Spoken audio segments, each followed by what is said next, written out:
Inherited bleeding disorders are serious conditions that impact the daily lives of millions of men, women, and children around the world, their families, and their communities.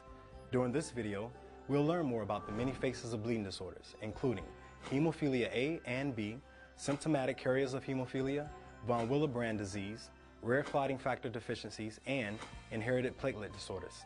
In a healthy person, bleeding starts when a blood vessel is injured and blood leaks out. The blood vessel tightens up to help slow the bleeding. Blood cells called platelets make a plug to patch the hole. Next, many clotting factors, which are part of the blood, work together to form a clot over the plug. This makes the plug stronger and stops the bleeding. People with bleeding disorders have deficiency or dysfunction of clotting factor or platelets, resulting in inability to stop bleeding when injured. Consequently, the clot they form is weak, and bleeding goes on longer than normal. Bleeding stops when the deficient or dysfunctional clotting factor is replaced. The prevalence of haemophilia is about 1 in 5,000 male births. It can be a very serious disorder in its most severe form.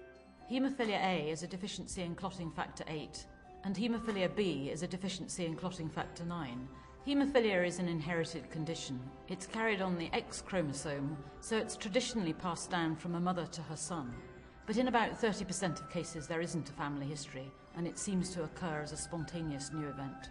These individuals are prone to develop bleeding into their joints and muscles starting at a very early age, and if this isn't appropriately treated, it can result in long-lasting damage.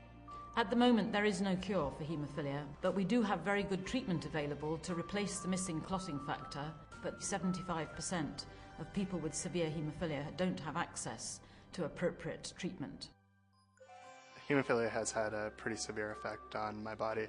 I'm 24 years old and I need a knee replacement. I have pretty bad arthritis in certain parts of my body and target joints as well. So some days I have to deal with a lot of pain and it can be quite a struggle. To take care of hemophilia in my everyday life, I need to eat right, exercise, take my factor concentrates, know my limitation, and I need to have regular visits with the Hemophilia Treatment Center. Although hemophilia poses its challenges for me, I'm still able to lead a relatively normal life.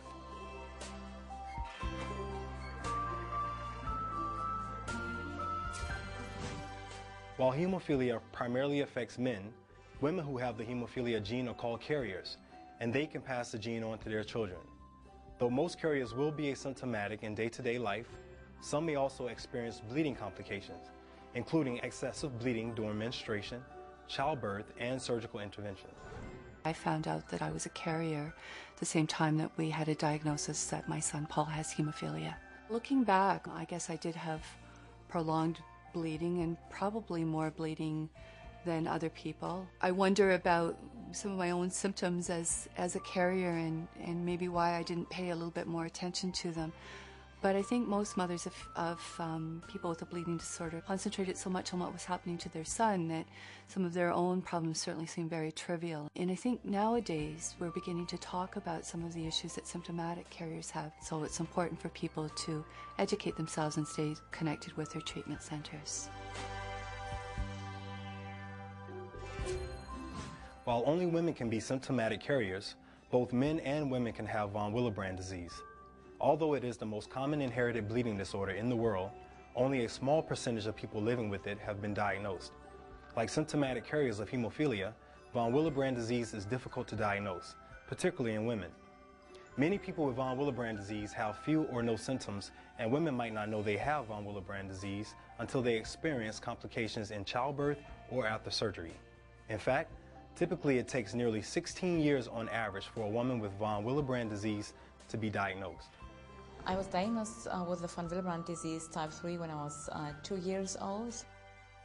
I have very strong and heavy gum bleeding, joint bleedings, and a strong menstruation, menorrhagia. I was not able to have the same life like my sister. And now when I get a good replacement therapy and physiotherapy, I've only a little bit of gum bleeding. Now I have my hobbies with reading books and go for cinema and go shopping, and to be with my family, it's great for me. Rare clotting factor deficiencies are bleeding disorders in which people are missing one of the factors, or these factors aren't working properly. Less is known about these disorders, as many have only been discovered in the last 40 years. The rare factor deficiencies can present in many different ways. The sexes are affected equally, so particularly women may present with menorrhagia or bleeding after childbirth, but there's a whole gamut of different symptoms that people can have that should be investigated. These can be similar to people with von Willebrand disease, but rather different from haemophilia A and B. A great deal of progress has been made in the diagnosis and management of haemophilia A and B. We're somewhat behind that with the rare factor deficiencies. Even if they are diagnosed, because the numbers of patients are small, we don't have the same level of information. There are fewer products available too for these conditions, and we need to work at research and development in those areas so that we can truly offer treatment for all.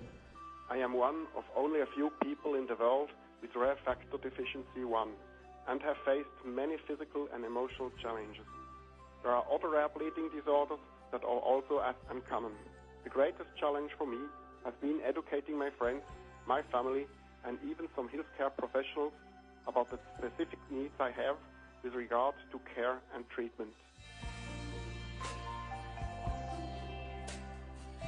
People who have platelet disorders can't stop bleeding from little injuries, and they can have very serious bleeding problems with skin bruising, nosebleeds, and bleeding of all different sorts that presents often very early in life and can be very difficult to control.